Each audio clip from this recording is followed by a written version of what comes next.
Now tuned into the greatest. The Run with Manny Wilson podcast. The Run with Manny Wilson podcast. The best sports podcast there is. Yes, sir. What's up, everybody? Welcome back to The Run with me, Manny Wilson, all the way from Detroit to Chicago to your speakers and headphones. I appreciate you tuning in to the first interactive sports podcast, a community that makes sure your voice is heard. So if you hear something you agree with, you disagree with, you like, you dislike, go ahead, shoot me a call, 219-413-9405. And of course, we will play your take back on our next episode.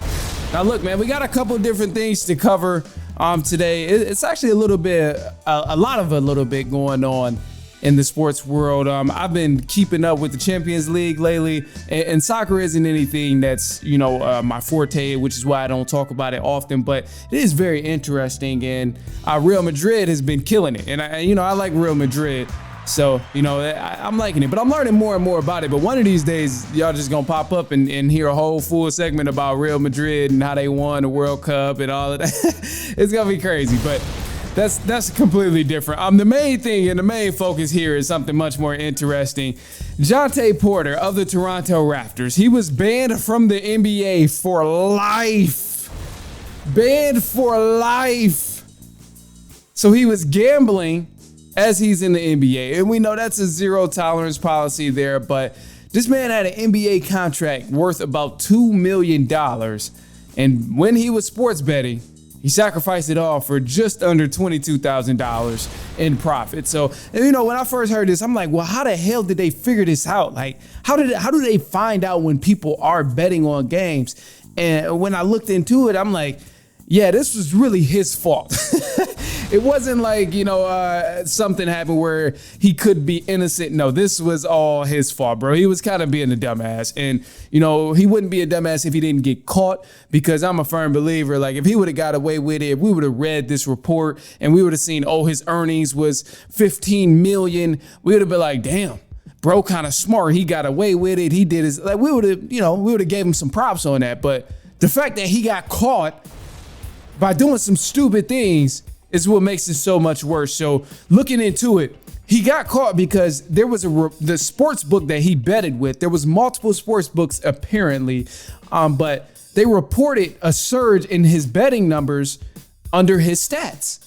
There was a lot of bets going for the under of his totals and rebounds, points, assists, minutes, all kind of stuff. Anything you can bet on. It was a large spike in the under of everything in every category. So an organization that's partnered with these sports books, they ended up reaching out to the NBA and saying like, hey, there's this same account, they're betting on Murray. And then they started betting unusual numbers. Now, in the reports, it was said that, the bets ranged from $22 all the way to $22,000. And I'm like, damn, that's a crazy spike. So it just lets you know, like, okay, whenever you betting or whenever these things happen that these companies see on the back end, they take alert to that. They take alert to these unusual activities that happen of, okay, you usually bet $50, $100, $300, and then all of a sudden 15 grand, 10 grand, 4 grand, like they actually pay attention to this stuff. And this is what got him busted, because this ultimately led to the investigation in the NBA. Now, it gets even more interesting because as the NBA started looking into it and seeing like, well, what the hell is wrong with him? And like, is this actually happening? Is he actually betting on himself, betting on the NBA games? Oh, man, it gets more and more sad because, the NBA, they found that Porter revealed information about his own health to other sports bettors that ended up spiking the numbers and the unders. But in these games that he were playing, or the games that were betting on, he ended up leaving the game early on several occasions with injuries and illnesses that were going on. So how could this help your case? It's mad suspicious. It's mad suspicious. And now there was games where he was playing 3 minutes, then left the game early. Played 4 minutes, left the game early. betting on the Raptors to lose multiple games. And best believe each one of those games that the numbers were spiked in, they lost those games. So the NBA is like, okay, this isn't a big star. This is a guy who's barely getting minutes, who is a reserve type of guy, a guy who's only making $2 million in the league where the stars are making $22 million a year. So the league's like, all right, let's take a look at this. And yeah, eventually bro got busted because he placed at least 13 bets in the NBA. They found that he was using an associate's account. And yeah, he didn't make a lot of money. So he really just messed up the bag. Bro fumbled. He fumbled. And ultimately, to come up with only a little under $22,000 in profit, that's just sad. This is why I say you're a dumbass, bro, because if you're going to bet on these games, start hitting hard, bro. You know, come right off the block, betting 15 grand. Making sure you can take away some profit. I know it's a risk, but if you're going to take a risk like that, you can't be playing around, bro. You can't be taking baby steps to try and, you know, get to the ultimate goal here. And it's like, I'm looking at this like, what the hell you even need to bet on sports for anyway? Your contract is over $2 million or right at $2 million. Don't quote me on that. So what the hell is you doing betting on games? And I know you're trying to probably flip some money. Ain't no telling what he has going on, you know, outside of his life and outside of the NBA, because these are real people. Maybe he has some stuff going on where he had to clear some debts. Who knows?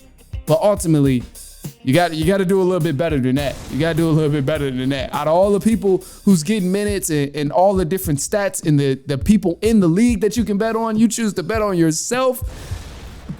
And the way you mix it up is just not good. Going out the game multiple times, only playing 3 to 4 minutes. Oh, that ain't good. That ain't good. Yeah, bro folded that back. Anyway, look, man, I'm looking forward to a couple different playoff series here. And, you know, despite some of the injuries going on, this Orlando Magic taking on the Cleveland Cavaliers in the first round of the playoffs, I think it's going to be a great series here. And I really want to give credit to the Orlando Magic because win or lose, I think this season should be proclaimed a success because they've had multiple top 10 picks in the past 3 years, and they've finally been able to turn it around. This is a team that's been stuck in the lottery for year after year after year, and now you see them actually stacking pieces and making something happen. You look 4 years back, the Orlando Magic only won 21 games. Now they won 47 games, and they're in the playoffs, and they have a legitimate chance to beat the Cleveland Cavaliers. So, I mean, they should definitely be proud of that. And the fact that there's been actual progression over these years of getting multiple draft picks is huge because there's a lot of teams, much like the Detroit Pistons, which I hate that they've been doing. They don't see any progress at all. They've been struggling. They've been getting worse for the last 4 to 5 years, even though they've been getting top 10 picks in the NBA draft. So I got to give a lot of credit to the Orlando Magic and just stepping it up, making sure they got the right pieces, making sure they're doing the right trades to get these guys. Because go back to 2021, they won 21 games there. In 2022, 22 games. 2023, 34 games. And now they got 47 games. And they play the Cleveland Cavaliers. But the Orlando Magic, they look very, very promising. And they actually have direction and a solid foundation within this team. So that's huge for them. But the Cavs in the Mavs series, originally, I favored the Cleveland Cavaliers to win this because that's a solid team over there. They got a lot of talent, and that was why I was favoring them because of the talent they have on that roster. However, I think the Orlando Magic is going to win this in 6 games. And yes, I'm saying the Orlando Magic will beat the Cleveland Cavaliers in the first round of the playoffs in 6 games or less because I'm choosing the Magic to win simply because, I mean, they have a top 5 defense and they're the healthier team regarding this series and regarding injuries of who can play and who's healthy and who's not. You look at the Cleveland Cavaliers roster, they got some key guys who are beat down. Donovan Mitchell is on a day-to-day injury. Darius Garland, another elite guard, on a day-to-day injury. Karis LeVert is on a day-to-day injury with his knee. There's so many injuries going on, and I know these guys are probably going to end up playing, but when you play through an injury, you're not going to be as aggressive. And it's not a thing like, oh, I'm trying to scale back or anything. It's just naturally you're not going to be as aggressive. And certain things that you may have been able to do, you may not be able to move the way you were. So these things are going to hurt. You may be slightly out of shape, and you have to be in shape come playoff basketball. So, Cavs got 3 key injuries going on right now from legitimate playmakers on their team. Meanwhile, the Orlando Magic have 0 injuries. They have a healthy Paolo Banchero. They have a healthy Franz Wagner. They have a healthy squad over there. And this team, they're 3rd in points allowed right now, and they fighting with nothing to lose. So I think they're going to actually do what it takes to get over that hump and beat the Cleveland Cavaliers in 6 games. I'm saying it's going to happen, and I'm excited for it because it's going to be a showdown, and nobody's really expecting it, which is why I'm voting on it and which is why I'm banking on it, because I know it's going to happen. Anyway, look, man, I'm excited for the playoffs, though. I'm really excited. I hate that all the injuries are going on right now. You got so many people that's out with injuries, and it's killing me. Zion Williamson's out with an injury, so he's not going to play in this play-in game happening later on tonight. Jimmy Butler is hurt, and I'm sure that he can probably win, but if they go against the Celtics, no Jimmy Butler, that's an easy sweep. Joel Embiid is out in his 76ers, or he's going to play, but he's injured. We seen in the play-in game against the Miami Heat, he was oh my gosh, significantly out of shape. Then the Cavs and Magic, they got 3 key guys that's hurt too. So I don't know, man. It's going to be tough, and I'm looking forward to it, though. Hopefully, some of these guys can come back and heal in the time it takes to, play in the next series, and at least some sort of interesting games, like a game 3, game 4. That would be helpful for like a Jimmy Butler to return if they do go on to the next series. Other than that, though, if you heard something you want to chime in on, go ahead, shoot us a call, 219-413-9405. Of course, we're going to play your take back. We got some news coming up in just a second, and then also more about the NBA playoffs. We're going to take a quick break, play some ads, and it's halftime. We'll be right back.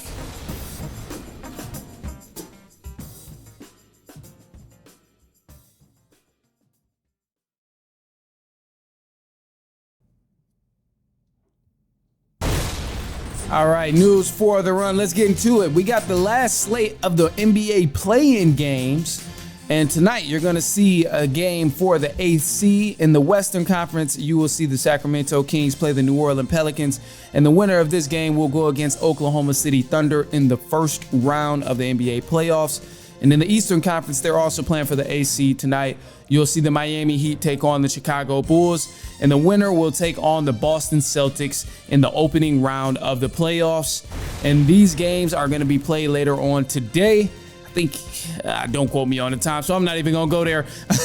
You got Karl Anthony Towns and the Minnesota Timberwolves are set to play the Phoenix Suns in this round 1 of the Western Conference. Now, originally I said Karl Anthony Towns was not going to be playing in this series, but in a series of reports that recently came out, Karl Anthony Towns was cleared to play basketball. So this is going to spark up a whole new conversation between the Minnesota Timberwolves and the Phoenix Suns, because now you got both teams at full strength, and the Timberwolves, they can get these boys the business when they got Karl Anthony Towns back and Anthony Edwards playing at this level that he's been playing in. So I'm excited to see it. And you move over to the MLB, the Philadelphia Phillies. They swept the Rockies in their last matchup. Pitcher Chris Sanchez, he also had a great game. He pitched 6 innings, and he pitched 10 strikeouts with 5 hits and only 1 walk. So he had himself a game. The San Diego Padres, they've won 3 straight series, and this includes games against the Dodgers, the Cubs, and most recently, the Brewers.